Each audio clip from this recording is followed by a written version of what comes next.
A local in Banff told us to drive 15 minutes out of town for the best view, and he wasn't lying. In this video, we're showing you how to explore Banff Town, save money on parking, and find this exact viewpoint most tourists completely miss.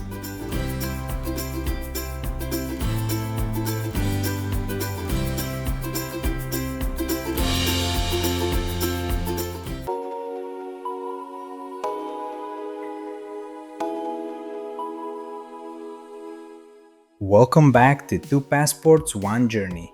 I'm Emilian, and today Diana and I are in Banff Town, Alberta, Canada. Most people come here for the mountains and lakes, but the town itself is worth a stop on its own. We're walking through Banff to show you what's actually here, and then heading up to a viewpoint a local tipped us off to. And I'm going to give you every practical tip you need to make the most of your visit. Let's go!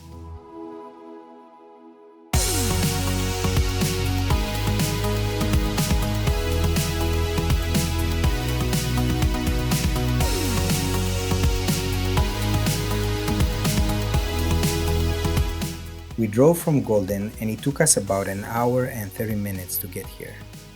Right at the entrance to town, there's a big sign pointing you to free parking. Follow it and you'll find a large free lot right next to the train station.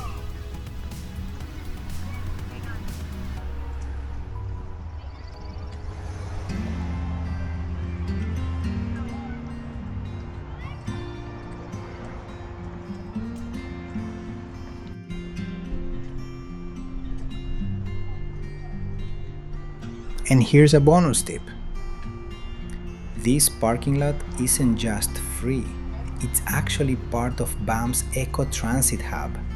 From right here, Rome transit buses can take you almost anywhere in the park without ever getting back in your car. Lake Minnewanka, Johnston Canyon, even the gondola up Sulphur Mountain, and there's a bus that goes all the way to Lake Louise too. Park once and you're set for the whole day.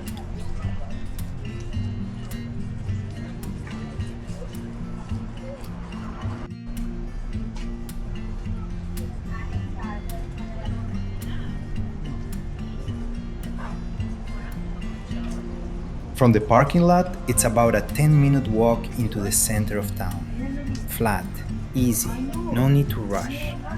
Banff is a tiny town, only about 4 square kilometers, so once you're parked, everything is genuinely walkable.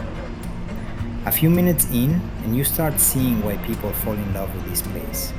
The mountains are right there, framing the whole street.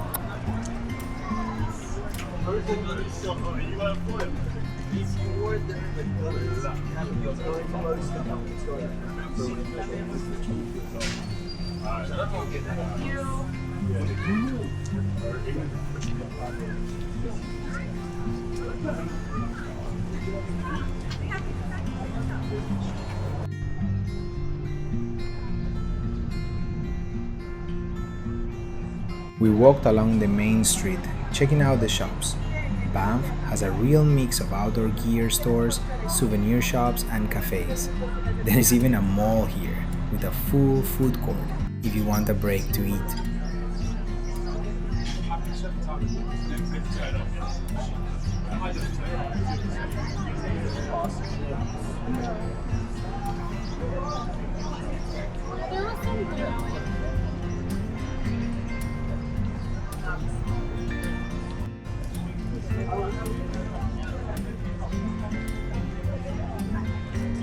As we kept walking down Main Street, it's easy to forget you're actually inside the national park right now.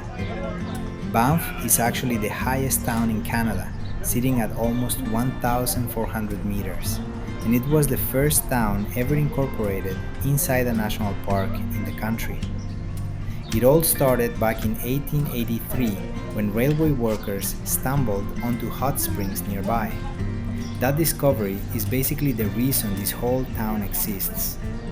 Only about 8,000 people live here year-round, but on a day like this, it definitely doesn't feel that small.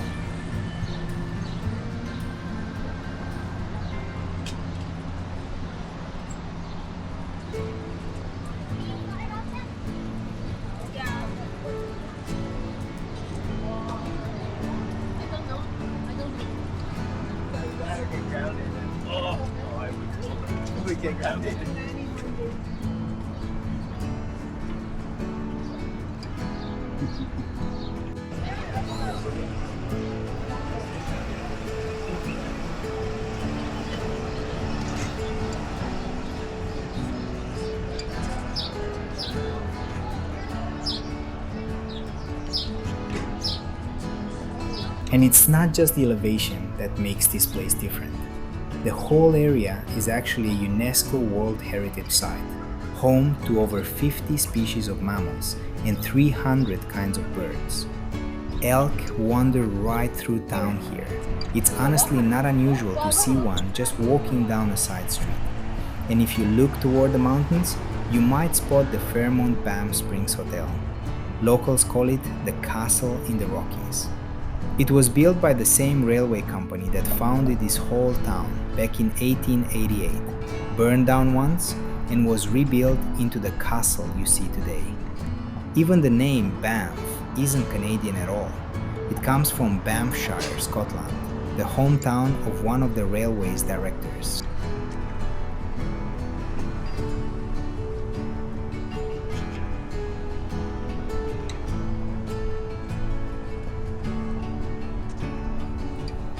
As we get closer, you can already see the administration building sitting up on the hill. And honestly, it's a beautiful sight from here, framed right against the mountains behind it.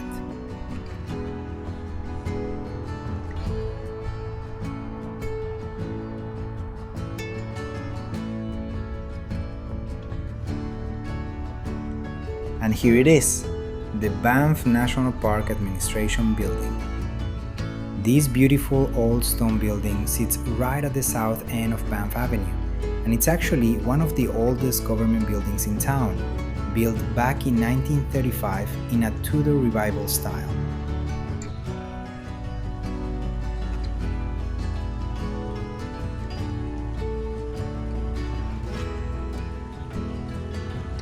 From right here in front of the administration building, you get one of the best views over the whole town. And directly ahead of you is Cascade Mountain. Standing at almost 3,000 meters, it's the tallest peak right next to Banff, and it's the same mountain that frames the entire length of Banff Avenue. It was actually named back in 1858 after a waterfall on its southern slopes, and honestly, it's a perfect backdrop to end this walk on.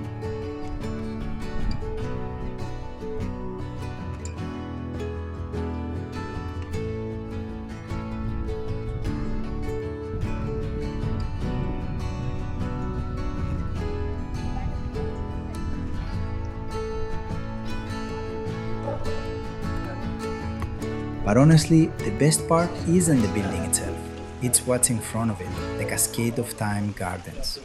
Terraced gardens, little ponds, rustic bridges, a genuinely peaceful spot to slow down for a few minutes after walking the whole length of Main Street.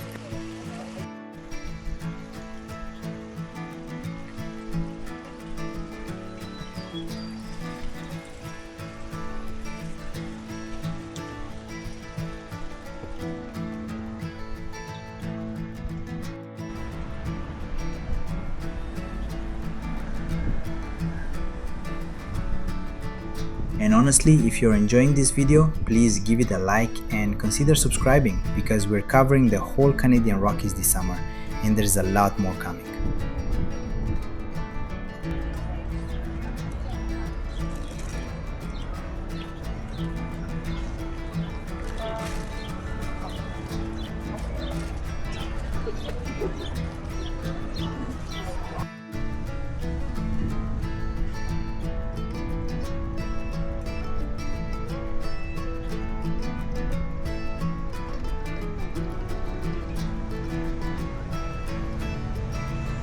While we were walking around town with a camera, a local noticed us filming and came over for a chat.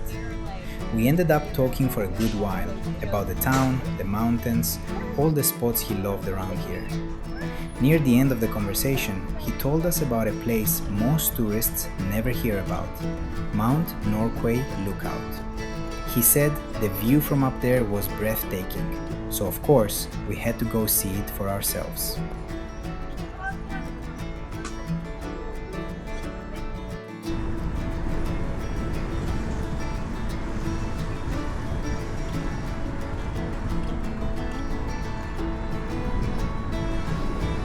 Right on the way up, we got a little surprise. A small group of bighorn sheep just hanging out on the side of the road. It's actually a pretty common sight around Banff, but it never gets old seeing them that close. Just a heads up if it happens to you. Parks Canada recommends staying at least 30 meters away, even if you're just pulled over for a photo.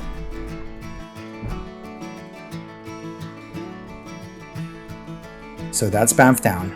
Proof you don't need a hike or a lake to have an incredible day in the Rockies. A few tips to remember. Parking by the train station is free, and it's actually part of Banff's Eco Transit Hub, so you can hop on a bus from there to places like Lake Minnewanka or even Lake Louise without ever getting back in your car. Walk the full length of Main Street and don't rush past the administration building. The Cascade of Thyme Gardens out front with Cascade Mountain rising right behind it might be the best view in town. And whatever you do, don't skip Mount Norquay Lookout. It's only 15 minutes from downtown. Keep an eye out for bighorn sheep on the drive up, and the view is genuinely worth it. We drove an hour and 30 minutes from Golden, and it turned into a full, easy day. If you enjoyed this video, please give it a thumbs up and subscribe to 2 Passports, 1 Journey. We're covering the whole Canadian Rockies this summer. We've already shown you Takaka Falls and the Golden Sky Bridge, and we've still got Lake Louise and more Yoho highlights on the way. Thank you for watching, and we'll see you in the next one.